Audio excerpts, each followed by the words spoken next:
money for the kingdom work. We need money for our assignment. We need riches and wealth for what to execute visions. It takes money. It takes money to execute visions. Big visions require big money, big financing. And there's nothing that is too hard for God to do. God was specific. He said, I will give you riches and fame. That's what he told Solomon. So that's the second principle, the second experience that you will have as an effective leader. The third thing I want to say is peace from all your enemies. That's what God will do when we're effective leaders, because of Deborah. And because of her leadership and because of her willingness to obey God in every season, she heard the voice of God concerning her leadership role or her leadership responsibility, and she moved at the voice of God. Because of that, the Bible says that the people enjoyed peace for 40 years. Peace from all your enemies. So that's an effective leadership principle. A principle of effective leadership is peace. Peace from stress and struggles. Peace.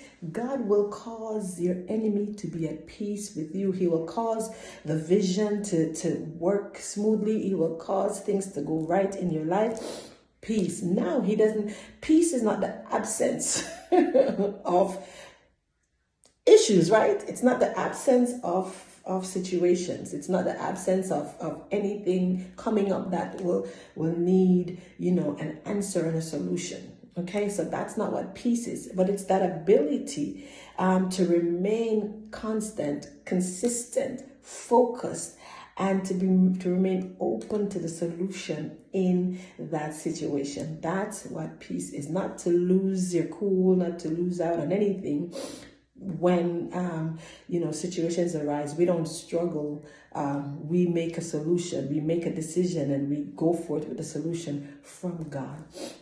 That's what Deborah did. Even though they went to war and the king ran and hid, but there was peace and there was strategy, and eventually he was destroyed.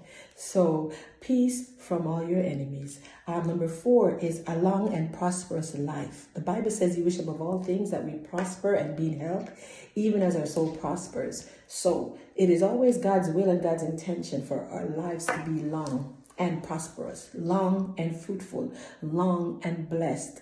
And as leaders, submitted to the will of God, committed to the vision that God has assigned to us, as leaders who understand that God has called us with an everlasting call, that before he formed us in our mother's womb, that he knew us. That's Jeremiah 1:5. We have to understand that it is his will for us to prosper. It is his will for us to live a successful life. It is his will for us to be blessed. And once we understand that will show up in our leadership. In order for you to be an effective leader, you have to understand that it is God's will for the vision he has given you to live and to prosper, to grow, to benefit, to do good.